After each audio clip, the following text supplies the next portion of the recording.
एक 27 साल का लड़का देर रात अपने ऑफिस का काम खत्म करके अपने घर लौट रहा था और रास्ते में उसकी कार की टक्कर एक दीवार से होती है, वॉल से होती है और वॉल से टकराने के बाद उसकी गाड़ी सीधा 70 फीट गहरे गड्ढे में जाके गिरती है। और ये 70 फीट के गहरे गड्ढे में यहाँ पे पूरा पानी भरा हुआ था और ये एक अंडर कंस्ट्रक्शन साइट थी जहां पर बेसमेंट का काम शुरू था और यहाँ पे इस बेसमेंट में पूरा पानी भरा हुआ था 70 मीटर के गड्ढे में। जैसे ही इस लड़की की गाड़ी उस गड्ढे में गिरती है, लड़का जैसे तैसे करके कार के छत के ऊपर आता है और मोबाइल की टॉर्च लाइट ऑन करके हेल्प के लिए चिल्लाता है। लगभग 90 मिनट तक ये लड़का हेल्प के लिए चिल्लाता है और आखिर में वो अपने पापा को कॉल करता है और बोलता है कि मैं गड्ढे में गिर चुका हूँ और मैं मरना नहीं चाहता। उसके बाद उसके पिताजी उस स्पॉट पे आ जाते हैं और लड़का 90 मिनट तक टॉर्च लाइट लेके गाड़ी के ऊपर चढ़ के हेल्प के लिए चिल्लाता है, लेकिन वहां पे कोई ऐसा था ही नहीं जो उस बेसमेंट में जाके उसकी जान बचा सके। और देखते ही देखते लड़का उसकी कार के साथ पानी में डूब गया और देखते ही देखते लड़के की मौत हो गई। युवराज मेहता एक 27 साल का सॉफ्टवेयर इंजीनियर अपने फैमिली के साथ में नोएडा के सेक्टर 150 में टाटा यूरेका सोसाइटी था और एक एमएनसी कंपनी में इंजीनियर था। उस रात देर रात तक अपने ऑफिस में काम करने के बाद युवराज मेहता अपने ग्रैंड वितारा कार से अपने घर वापस लौटता है और रास्ते में बहुत ही ज्यादा ठंड होने के कारण रास्ते में बहुत ज्यादा फॉग था, उसके वजह से विजिबिलिटी भी यहाँ पे बहुत ही ज्यादा कम थी। युवराज मेहता की जो कार थी ग्रैंड वितारा वो एक वॉल से जाके टकरा जाती है और इस वॉल से टकराने के बाद उसकी ग्रैंड वितारा कार सीधा एक 70 फीट के गड्ढे में जाके गिर जाती है और ये गड्ढा एक अंडर कंस्ट्रक्शन का बेसमेंट था जिसमें यहाँ पे टोटली यहाँ पे पानी भरा हुआ था और इस गड्ढे की डेप्थ 70 मीटर थी। जैसे ही इसकी ग्रैंड वितारा कार गड्ढे में जाके गिरती है वैसे ही यहाँ पे युवराज मेहता कार से जैसे तैसे करके बाहर आता है और अपने कार के छत पे जाके चढ़ जाता है और सबसे पहले ये अपने पापा को कॉल करता है और उनको बोलता है उसकी सिचुएशन के बारे में कि वो एक गहरे गड्ढे में यहाँ पे गिर जाता है। उसके बाद वो लगातार अपने मोबाइल की टॉर्च लाइट ऑन करके एक लड़का यहाँ पे हेल्प के लिए चिल्ला रहा है और आसपास के लोग भी यहाँ पर इकट्ठा हो जाते हैं, लेकिन ठंड की वजह से और गहरा गड्ढे की वजह से और गड्ढे में पानी की वजह से और फॉग की वजह से उनको एग्जैक्टली यहाँ पर कुछ दिखाई नहीं देता है। और इन सभी चीजों की वजह से ये जो स्पॉट पे जो पब्लिक थी वो इस गड्ढे में उतरने से डर रहे थे। जिस पॉइंट पे ये अंडर कंस्ट्रक्शन बेसमेंट थी उस पॉइंट पे ऑलरेडी जो कंपाउंडिंग वॉल थी वो यहाँ पे टूटी हुई थी। इससे पहले भी यहाँ पे एक एक्सीडेंट हो चुका था जिससे ये जो कंपाउंडिंग बाउंड्री थी ये यहाँ पे टूट चुकी थी और इसके बाद भी यहाँ पे ना कोई रिफ्लेक्टर लगाया गया, ना ही कोई वार्निंग लाइट लगाई गई, ना ही यहाँ पे कोई बैरिकेड्स लगाए गए। और युवराज मेहता की कार सेम उसी भी टूटी वॉल के पास से यहाँ पे गड्ढे में जाके गिरती है। अगर पहले एक्सीडेंट में के बाद अगर यहाँ पे बैरिकेड्स या वार्निंग लाइट यहाँ पे लगाई जाती तो युवराज मेहता के साथ ऐसा नहीं होता और उसकी जान यहाँ पे बच जाती थी। लेकिन यहाँ पे एक्सीडेंट होने के बावजूद भी यहाँ पे ना कोई बैरिकेड्स लगाए गए, ना ही कोई वार्निंग लाइट लगाई गई। युवराज मेहता के पिता राज मेहता को जैसे ही युवराज का कॉल आता है वो तुरंत यहाँ पे स्पॉट पे पहुंचते हैं, लेकिन ठंड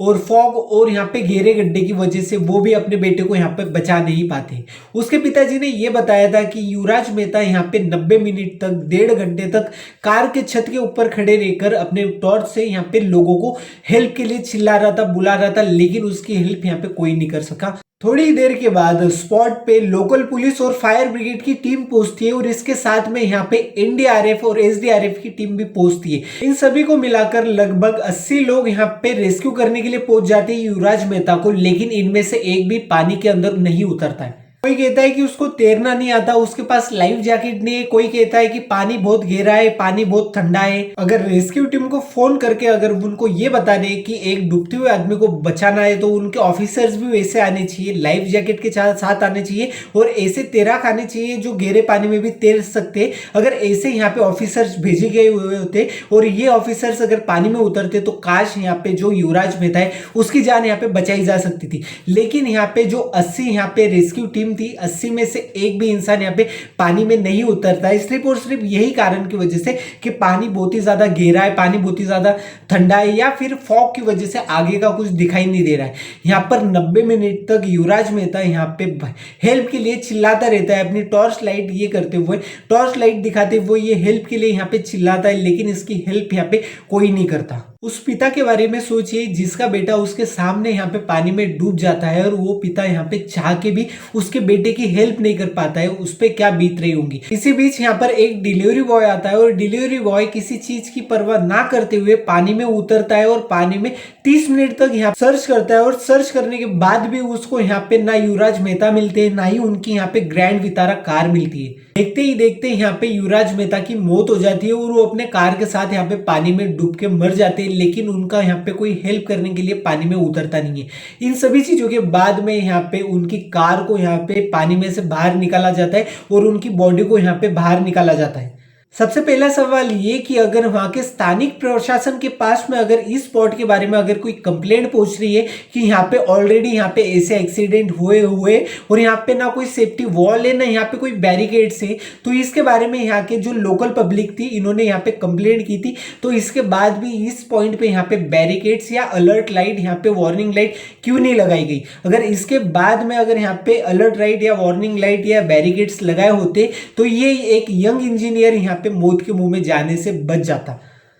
और अगर आप यहाँ पे हेल्प करने के लिए अगर रेस्क्यू टीम को बुला रहे हो और रेस्क्यू टीम ये बोले कि पानी तो बहुत ठंडा है, पानी तो बहुत गहरा है, गड्ढा बहुत गहरा है, हम नहीं बचा सकते, अगर ऐसे बोलने लगे तो यहाँ पे जो लोकल पब्लिक है, जो एक आम इंसान है, उस पर क्या बीतेंगी। जब यहाँ पे युवराज मेहता को बचाने के लिए यहाँ पे जो रेस्क्यू टीम थी ये यहाँ पे पानी में नहीं उतर रही थी, तब उसका पिता युवराज मेहता के पिताजी पे यहाँ पे क्या बीत रही होंगी कि इतनी सारी पब्लिक है यहाँ पे, फिर भी मेरे बच्चे को कोई यहाँ पे बचा नहीं सकता। और उनके आंखों के सामने यहाँ पे देखते ही देखते उनका बच्चा यहाँ पे चिल्लाते चिल्लाते यहाँ पे मर जाता है। ये सब कुछ होने के बाद में लोग यहाँ पे प्रोटेस्ट करते हैं, कैंडल मार्च निकालते हैं और यहाँ पे 2 बिल्डर्स पे एफआईआर दर्ज की जाती है और यहाँ पे एक इंजीनियर को यहाँ पे सस्पेंड किया जाता है इस केस में।